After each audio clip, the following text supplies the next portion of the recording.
आपने मारा उस 13 साल के लड़के को ना सर, और सिर्फ इसलिए क्योंकि वो मुस्लिम है, सिर्फ इसलिए कि वो मुस्लिम है। आप क्या जस्टिफिकेशन दे रहे हो इस चीज़ का कि कोई भी अरे आप थोड़ा सोचो समझो किसी चीज़ को, आप जो बोल रहे हो और जो रेफरेंस दे रहे हो वो भी तो समझो। नहीं, लेकिन वही योगी पुलिस है ना जिससे आरोपी थर थर कांप रहे हैं, माफिया कांप रहे हैं, बलात्कारी इन्होंने गुंडों को पुलिस की खाकी की वर्दी के अंदर घुसाया हुआ है। क्या योगी जी अनुज चौधरी को जेल नहीं भेज पाएंगे, या फिर यूं कहे कि क्या योगी जी ही अनुज चौधरी को बचा रहे हैं? सोशल मीडिया पे इसी तरीके की खबरें आ रही है कि जब आदेश कोर्ट का आ चुका है, इसके बावजूद आखिर 20 से 25 योगी की पुलिस पर एफआईआर दर्ज क्यों नहीं हो रही है? हम और आप जान रहे हैं कि किस तरीके से संभल में दंगा होता है, हिंसा होता है और उसमें मासूमों की जान जाती है।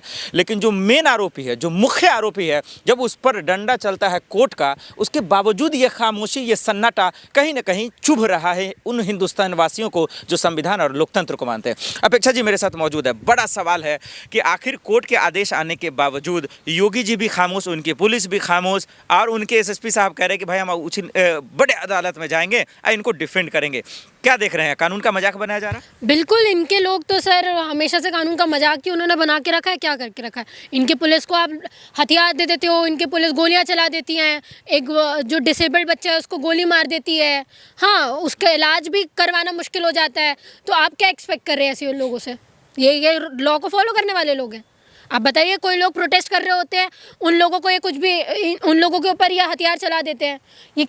ये पुलिस, योगी की पुलिस, मोदी जी की पुलिस, अमित शाह की पुलिस, ये लॉ एंड ऑर्डर को मानने वाली नहीं है। और जिनकी आप बात कर रहे हैं अनुज चौधरी, उनका तो प्रमोशन भी योगी जी ने करवाया है संभल के केस में। तो आप सोचिए, इनके ऊपर तो गॉडफादर बैठे ही है ना, बचाने के लिए तो पापा हैं ऊपर इनके। तो आप कह रहे हैं कि अनुज चौधरी को योगी जी बचा रहे हैं? बिल्कुल बचा रहे हैं। और किन की बात कर रहे हैं? जब आप एक बात बताइए, क्या जब लॉ एंड ऑर्डर है, आपको बंदूक दी गई है, बिल्कुल एक टेररिस्ट के ऊपर चलाने के लिए दी गई, आतंकवादी लोगों के ऊपर चलाने के लिए दी गई है, वो भी आपको एज पर लॉ, मैं आपको एक चीज़ बता दूं, आप मारेंगे तो पैर पे गोली मारेंगे, क्यों? मरना नहीं चाहिए। एक एक गोली का आपको ऊपर देना पड़ता है एविडेंस कि आपने कहाँ यूज़ की, कहाँ चलाई है, क्या है। वो आदमी एक निहत्थे लड़के को मार देता है, उसका इलाज भी नहीं हो पाता, ठीक है, उसको अपना नाम छुपा के कहीं ना कहीं इलाज करवाना पड़ता है, और वो डिफेंड कर रहा है अपने आप को। वो तो ये नहीं बोलेगा कि मैंने मारा है, उसने तो बोला अरे पता नहीं कहाँ से चली है। तो इसका मतलब आपका फेलियर है ना, आपके ऊपर है, आप सिक्योरिटी के रिस्पॉन्सिबल हो, सबसे बड़े अधिकारी आप वहाँ हो, तो आपकी रिस्पॉन्सिबिलिटी का आपको देखना चाहिए था। आपको अगर नहीं पता गोली कहाँ से चली, इसका मतलब आप नहीं संभाल सकते वो सारी चीज़ें, आपकी पुलिस इस केपेबल में ही नहीं है कि वो संभाले। योगी पुलिस पसंद नहीं है या योगी जी पसंद नहीं है, इसीलिए आप अनुज चौधरी का विरोध करेंगे, या फिर इसलिए कि पत्थरबाजों के समर्थन में आप बोल रही हैं? मैं पत्थरबाजों के समर्थन में नहीं बोल रही हूँ, मैं लॉ एंड ऑर्डर के अगेंस्ट में बोल रही हूँ। क्या लॉ एंड ऑर्डर ये नहीं बोलता कि कोई भी निहत्थे इंसान के ऊपर पुलिस बंदूक नहीं चला सकती? बोलता है नहीं है?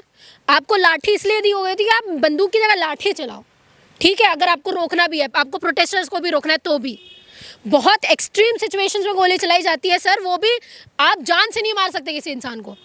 आप निहत्थे लड़के को, इतने 13 साल के लड़के का, शायद 13 साल का लड़का, वो इतने बुरी तरीके से इंजर्ड कर देते हो, और आपके यहाँ पे, वहाँ पे लोग बिल्कुल एडमिट करने को भी तैयार नहीं कि हम एडमिट नहीं कर सकते। किसका कौन है इसके ऊपर लोग? आप ये भी तो सोचिए, क्या आपकी पुलिस किसी को भी दिन दहाड़े मार सकती है? क्या आपकी पुलिस के अगेंस्ट में हम लोग कुछ बोल नहीं सकते? आपकी सरकार के अगेंस्ट में हम लोग बोल नहीं सकते? हम प्रोटेस्ट नहीं कर सकते? क्या ये लॉ एंड ऑर्डर के खिलाफ में नहीं? और एक बात बताइए, क्या अनुज चौधरी एसएसपी होने के बाद कोर्ट के ऑर्डर को नहीं मानेंगे? एक जज ज़्यादा बड़ा होता है कि एक एसएसपी ज़्यादा बड़ा होता है? आप मुझे बताइए। नहीं, अनुज चौधरी को लेकर अगर सवाल करें तो अनुज चौधरी का ये कहना कि मेरी भी तो जान है, मेरा भी तो परिवार है, मेरा भी तो जीने का हक है, हम पे जो हमले हो रहे हैं वो कौन बचाएगा? आप बता दीजिए कोई भी एक ऐसा कोई भी वीडियो अगर आपको मिल जाए कि कोई भी पुलिस वाला इंजर्ड हुआ हो। 13 साल के लड़के से आपको कौन सा डर था कि आप वो 13 साल का लड़का? बाजू का एक भीड़ है ना मैडम, इसलिए इनके क्रिमिनल्स गायब हो रहे, क्योंकि पोजीशन दे दी है, किसी को पुलिस में डाल दिया, किसी को मिनिस्टर बना दिया, किसी को विधायक बना दिया, तो कहीं क्रिमिनल्स बचे नहीं है, क्योंकि सब इन्हीं है पार्टी में, इन्हीं के पुलिस वाले हैं। मेरठ कांड में जेल गया ना भाई, अरे सर जेल गया ना। आप मुझे बताइए, जेल जाना और रियल जस्टिस देना कितना फर्क होता है, और उसके बाद छोड़ देना। मतलब नहीं है कि मेरठ कांड हुआ जिसमें उनकी मां को उठा लिया गया, रूबी का जो आरोपी है वो जेल गया, तो मतलब वो इंसाफ नहीं है, ये आप कह रही है? एक आदमी को मारना, एक औरत या कोई भी इंसान को मारना, कम से कम 14 साल की जेल, कम से कम।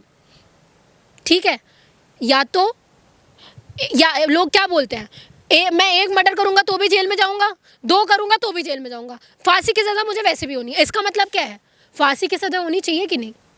कम से कम फांसी की सजा होनी चाहिए। डिसाइड करेगा ना, ये योगी पुलिस को थोड़ी बोलना, उनका काम जेल पकड़कर जेल में डाल देना, कोर्ट में पेश करना। इनका कोर्ट भी कौन सा इनका काम में करता है सर? यही तो समस्या, आप लोग को हर चीज से दिक्कत है, कोर्ट से दिक्कत है, मोदी जी से दिक्कत है, अमित शाह जी। अच्छा मुझे एक बात बताइए, आप नहीं आप बिल्कुल सही, आपने बोला कि रेप के केस में उनको अंदर डाल दिया गया। रेप के केस में हमने वो भी यहाँ का दिल्ली का हमने वो निर्भया केस भी देखा था कि उनको लोगों को टांग दिया जाता है, ये पता है आपको? अब फिर आप बोलोगे 8 साल लग गए, मान लिया मैंने 8 साल भी लग गए। आपके ही लोग जो रेप करते हैं, आसाराम हो जाए, राम रहीम हो जाए, कितने भी बड़े कुलदीप सिंह सेंगर हो जाए, उनके साथ में क्या होता है? 16-16 बार पैरोल जेल के अंदर। जिसको छोड़ने के लिए आप ही बोल रहे हैं ना, जिसको छोड़ने के लिए सेंट्रल से लेके यूपी की गवर्नमेंट तक जुट जाती है कि कुलदीप सिंह सेंगर को बाहर है सिर्फ इसलिए कि वो एक्स एमएलए रह चुका है आपकी पार्टी से। तो क्या ये लॉ एक बराबर है? आप मुझे बता दीजिए, लॉ एक बराबर है क्या सबके लिए? आप मुझे बताइए। नहीं, बराबर तो है ही है। अगर वो मान लीजिए बेल दिया तो सुप्रीम कोर्ट ने फिर रद्द किया ना जी। तो सुप्रीम कोर्ट रेपिस्ट लोगों को बाहर पैरोल में कितनी बार छोड़ सकती है? आप मुझे बताइए ना। 6-6 महीने लोग बाहर रह रहे हैं, इनके आसाराम बापू, इनके राम रहीम 6-6 महीने तक बाहर हैं, 16-16 बार से ज्यादा उनको पैरोल में बाहर छोड़ दिया जाता है। तो ये डिस्टिंग्विश है कि नहीं कि कुछ लोगों को आप फांसी में चढ़ा देते हो और कुछ लोगों को आप छोड़ देते हो? ये डिफरेंस है कि नहीं? अंकिता भंडारी के केस में क्या हो रहा है, आप मुझे बताइए, बताइए। क्यों सिर्फ एक इंस्टीट्यूशन नर्सिंग इंस्टीट्यूशन के नाम पे कर देना, ये नहीं आया? सीबीआई जांच का आदेश देना। हम पूछ रहे हैं रिजल्ट, प्रोसेस नहीं। आपके प्रोसेस में हमको भरोसा नहीं है। न्याय नहीं होता है कि इनकाउंटर चाहिए क्या आपको, बुलडोजर चाहिए क्या? इन्हीं की सरकार बोल रही है ना, इन्हीं की वक्त लगता है, जांचें होती है। इनकी सरकार, बिल्कुल मैं पढ़ी लिखी हूं, पर ऐसे कैसे कर सकती हैं? आप पावर में किस में 8 साल के बाद फांसी हुई थी, इनको 7 साल के बाद भी कुछ नहीं हो रहा है। इतने सालों से राम रहीम जेल में है ना, क्या हो गया बताइए? आप ही बोल रहे ना वक्त लगता है। वक्त दे दिया, कितना वक्त दे दिया? 60 साल के होने तक वक्त दे देते हम, बल्कि हम मारते रहे लोगों को, चल जाएगा। ये डिस्टिंग्विश है, डिफरेंस है कोर्ट का। तो फिर आपके हिसाब से मेरठ कांड का जो आरोपी है, मुख्य आरोपी, क्या वो संगीत सोम है या पारस सोम है, या फिर अभी कुछ ही दिन पहले जो है सोनू कश्यप की हत्या उसी मेरठ में हुई, कौन है मेन मुख्य? इनके सारे सपोर्टर इनके पार्टी वाले हैं, बीजेपी पार्टी वाले हैं, योगी जी हैं। सीधी बात है, दिन दहाड़े एक आदमी को जला देना, आप सोचिए, सिर्फ वो नीची जाति का है इसलिए, क्या ये न्याय है? इसके लिए क्या कर रही है उनकी पुलिस, बताइए आप? योगी जी क्या कर रहे हैं? और आप मुझे बोल रहे हैं कि क्या आप चाहती है इनकाउंटर हो जाए। इन्हीं के लोग बोल के आए थे ना पावर में कि किसी को नहीं बख्शा जाएगा, उनको सूली पे चढ़ाने का काम होगा। सूली तो छोड़िए, हार चढ़ा रहे हैं आप उनमें। आराम बानो के केस में उनके रेपिस्टों को आप फूल माला चढ़ा के उनका स्वागत करते हैं। ऐसी सरकार है इनकी। फांसी का फंदा तो छोड़ो सर, मालाएं डल रही हैं, ये सरकार है। और आप बोल रहे हैं डिफरेंस नहीं है, वक्त लगता है। तो फिर कोर्ट के आदेश आने के बावजूद क्यों नहीं एफआईआर दर्ज हो रहा है? क्या अदालत से बड़ी हो गई योगी पुलिस? बिल्कुल हो गई है, बिल्कुल हो गई है। रास्ता क्या बचेगा? रास्ता है कि आप ऐसे लोगों को चुन के मत लाओ। ऐसे लोगों को चुन के आप लाते हो, फिर वो सर पे आपके नाचते हैं, फिर आप बोलते हो हमारी बात नहीं सुनते। धर्म के नाम पे आप उन लोगों को लाए हो ना, तो धर्म की बात करेंगे कि तुम्हारे रेप केस सॉल्व करेंगे? आप मुझे बताइए, गलती इसमें लोगों की है। ऐसे लोगों को आप बिठाओगे, ऐसे लोगों को बोलोगे बुलडोजर आज चला रहे, ये चला रहे, वो आपकी बात क्यों सुनेंगे? रेप होगा तो क्यों सुनेंगे? जब आपने चुना ही उनको रिलीजन के मुद्दे पे है, आप रिलीजन की बात करो, अभी उतर के आएंगे इनके लोग। उनसे उम्मीद मत करो कि वो डेवलपमेंट की बात करने वाले हैं, उनसे उम्मीद मत करो कि आपको जस्टिस देने की बात करने वाले हैं। उनसे ये उम्मीद करो कि उनके वो वॉशिंग मशीन है एक तरीके का, जैसे उनको बोला जाता है वहाँ जाएंगे तो सारे क्रिमिनल्स को पद दिया जाएगा, वहाँ जाएंगे तो सारे क्रिमिनल को छोड़ दिया जाएगा, वहाँ जाएंगे अब सारे क्रिमिनल्स उनके पार्टी में चले जाएंगे, तो बचेगा कौन? फिर आप बोलोगे कि क्रिमिनल्स है ही नहीं, रहेंगे कैसे भाई?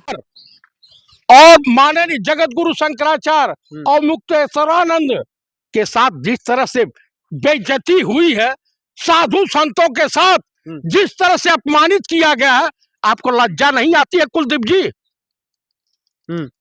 सनातन धर्म के धर्म गुरु योगी आदित्यनाथ नहीं हो सकते हैं, राम भद्राचार्य नहीं हो सकते हैं, धीरेन्द्र शास्त्री नहीं हो सकते हैं, नरेंद्र मोदी नहीं हो सकते हैं, और मोहन भागवत नहीं हो सकते। आपको जानकारी के लिए बता दूं, उत्तर प्रदेश पुलिस प्रशासन ने साफ साफ कहा था आप जाइए, स्नान कीजिए, माघ मेला लगा हुआ है, लेकिन वो वहां पर जिस तरीके से रथ के साथ जाना चाह रहे थे, लगभग 4 करोड़ लोगों की जनता के वहां पर स्नान करने की आशंकाएं जता रही थी, तो क्या जरूरत था पालकी पर जाने की? आप मुझे बताइए, वही माघ का कुंभ मेला था हाँ, और इतने करोड़ आए, उसकी काउंटिंग पता, लेकिन कितने लोग मरे भगदड़ में उसकी काउंटिंग का पता सरकार को नहीं। शंकराचार्य जी क्या भाषा फिर बोल रहे हैं? वो भी लगातार कह रहे हैं जो हमने पिछले घटना का मुद्दा उठाया था, हमने साफ साफ कहा था योगी आदित्यनाथ जी जिम्मेदार है, इसीलिए वो मुझे स्नान करने नहीं दिया जा रहा है। बेइज्जत किया गया है घोर, ये पूरे सनातन धर्म की बेइज्जती है। अगर आपको लज्जा नहीं आती है तो अंधभक्ति में लीन रहिए। सर, उनके जो भक्त थे, उनके जो शिष्य थे, उनको किसी को हाथ पकड़ के घसीटा गया, किसी का सिर पकड़ के घसीटा गया, बाल पकड़ के घसीटा गया प्रदेश के प्रशासन द्वारा। अच्छा बताइए, जिस प्रदेश का मुख्यमंत्री खुद साधु संत हो, योगी हो, और साधु संतों का अपमान उसके प्रदेश में हो रहा हो, पुलिस प्रशासन कर रहा हो, उनके मातहत कर्मचारी कर रहे हो, तो कितने लज्जा की बात है। इसमें शर्म नहीं आती है भाजपाई नेताओं को? क्या हिंदुत्व, अरे हिंदू इस देश का जो हिंदू है सबसे निकृष्ट और निकम्मा हो गया, जो अपने साधु संतों, जो जगत गुरु शंकराचार्य को अपमानित होते देख रहा है, आइए ढोंगी भाजपाइयों के आगे नतमस्तक हो रहा। आप बताइए, बार बार देश का प्रधानमंत्री सरेंडर कर रहा, और वहां पर काशी में गए हैं? काशी कभी गए हैं? काशी बिल्कुल नहीं गए हैं। आप ढोंगी हैं। आप जिस तरीके से आप लगातार सवाल खड़ा करें शंकराचार्य जी को लेकर के जो बातें कही गई थी, अगर वो उस पालन के तहत जाता, अगर वो उस रूल रेगुलेशन के साथ जाते, तो इस तरीके की माहौल, इस तरीके की वारदात होती ही नहीं। यही तो लगातार प्रशासन कह रहे हैं, यही तो लगातार वहां के तमाम जो आला अधिकारी कह रहे हैं। पहली बार माघ मेला लग रहा है, मुझे बता दीजिए, पहली बार इन्हीं की सरकार में लग रहा है। इससे पहले पुलिस प्रशासन ने कभी जगत गुरु शंकराचार्यों का अपमान नहीं किया। आप मुझे बताइए, इससे पहले कांग्रेस की सरकारें थी, तमाम सरकारें थी, कभी मंदिर नहीं तोड़ा गया। तो कभी इस तरीके की हुड़दंगाई नहीं हुई, कभी इस तरीके की भक्त जो थे उनके साथ या उनके साथ जो शिष्य थे, इस तरीके की बदतमीजी पर नहीं उतरी थी प्रशासन के साथ। ऐसा है, अभी गिनाऊंगा, जब प्रधानमंत्री दिखावटी रूप में चर्च गए तो उनके भक्त, उनके अनुयायी कथक डांस कर रहे थे। वो क्या था? वो बड़ा बढ़िया था चर्च के सामने। और उसके बाद मस्जिदों के सामने जा करके ईद, बकरीद, उनके त्योहारों पर जिस तरह से नंगा नाच नाचते हैं भाजपाई, बजरंग दल वाले, विश्व हिंदू परिषद, क्या वो अच्छा है? अरे यही तो हमारे देश की खूबसूरती है, यही तो हमारे देश की खूबसूरती है, हर धर्म का सम्मान करना। अच्छा, इतना बढ़िया सम्मान होता है? वाह वाह, क्या बात है। आप त्योहार नहीं मनाने दोगे, 4 ठो गुंडे लेकर चले जाओगे। अभी तो यूपी में किसी गांव में गए थे, गलती से हिंदुओं का गांव ठहरा, और गांव वालों ने तड़े तड़े करके बजरंग दल को वो सुताई की कि उनकी जो है आने वाली जीन भी बेकार हो जाएगी। चतुर्वेदी जी, आप इतने बारीक से बता रहे हैं, शंकराचार्य जी के तमाम शिष्यों को गिरफ्तार करना कहा जा रहा है, लगभग जो है दर्जनों भर शिष्यों को गिरफ्तार किया गया। शंकराचार्य जी खुद अपनी जो है गिरफ्तारी को लेकर आशंका जता रहे हैं, जो हमें भी गिरफ्तारी किया जा सकता है, ऊपर से आदेश आता है और नीचे आला अधिकारी जो है उसका पालन करते, इसको कैसे देख रहे हैं? देखिए, ये सत्य है कि गिरफ्तारी उनकी हो सकती है। इसकी जगत गुरु शंकराचार्य की। देखिए, ये सब पर्दे पर दिल्ली मुख्यमंत्री आकर के क्या क्या कह रहे हैं कि कांग्रेस की देन है, कांग्रेस दिखा रही है, मतलब सवाल गिरफ्तारी हो गया। मैं ये पूछ रहा हूँ कि भैया जगत गुरु शंकराचार्य के साथ अभद्रता हुई है कि नहीं हुई है? पहले यही मैं पूछना चाहता हूँ। पहले जितने जगत गुरु शंकराचार्य होते थे, चाहे नागा साधु होते थे, सबका टाइम निर्धारित था, कितने बजे आपका काफिला जाएगा, इतने बजे आपकी सवारी जाएगी। पहले भी शंकराचार्य बग्गी पर सवार होकर जाया करते थे, उनके जो अनुयायी है उनके दर्शन करते थे रास्ते में चलते चलते।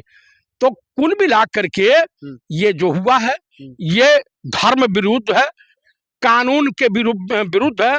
में प्राण प्रतिष्ठा कैसे होगी? उसके बाद भी केंद्र की सरकार ने प्राण प्रतिष्ठा किया और उसमें आपके अडानी अंबानी भी आए थे, बड़े बड़े लोग आए थे, तो आपके कहने पे तो किसी ने माना नहीं बात। और आपने एक तरफ राहुल जी के ऊपर टिप्पणी कर दी, तो हमें तो इस बात का दुख है। और हम तो योगी जी से यही कहेंगे कि आप कहते हैं कि हिंदू की सरकार है, और हिंदू की सरकार में इतने बड़े जो शंकराचार्य हैं वो, उनके साथ जो हुआ है दुर्व्यवहार, हम इनकी जो है कड़ी निंदा करते हैं। लेकिन हमारे अंदर एक पीड़ा है, पीड़ा इस बात का है कि आप एक जो है सच्चे इंसान को, जो कभी देश के लिए किसी तरह का कोई ऐसी बात नहीं करता हो जिससे देश का जो है ना माहौल बिगड़े, जो माहौल बिगड़े, नफरत के बाजार में मोहब्बत की बात करता हो, और जो एक तरफ गांधी जी की विचारधारा को लेकर चलता हो, और आप उसको हिंदू ही नहीं मानते हो, तो हम कैसे, आपके ऊपर अन्याय हुआ तो हम भी इसके लिए भाई योगी जी को हम क्या बुरा भला कह सकते हैं। लेकिन एक और सवाल और एक और बड़ी खबर आ रही है, जो वाराणसी में जिस तरीके की मंदिर तोड़ा गया, लेकिन पुलिस प्रशासन के साथ साथ वहां के जो मुखिया है योगी आदित्यनाथ जी, ये मानने के लिए तैयार नहीं है, उसको कैसे देख रहे हैं? देखिए, ये तो दुर्भाग्यपूर्ण घटना है कि मंदिर को तो वहां पे जो है ना तोड़ा गया है। समझिए कि मनीष जो हमारी वो अहिल्याबाई होलकर जी ने जो मंदिर बनाया था, उस मंदिर के अवशेष जो हैं वहां पे बरामद हुए हैं, और वहां के लोकल लोगों ने इसका वीडियो बनाया है।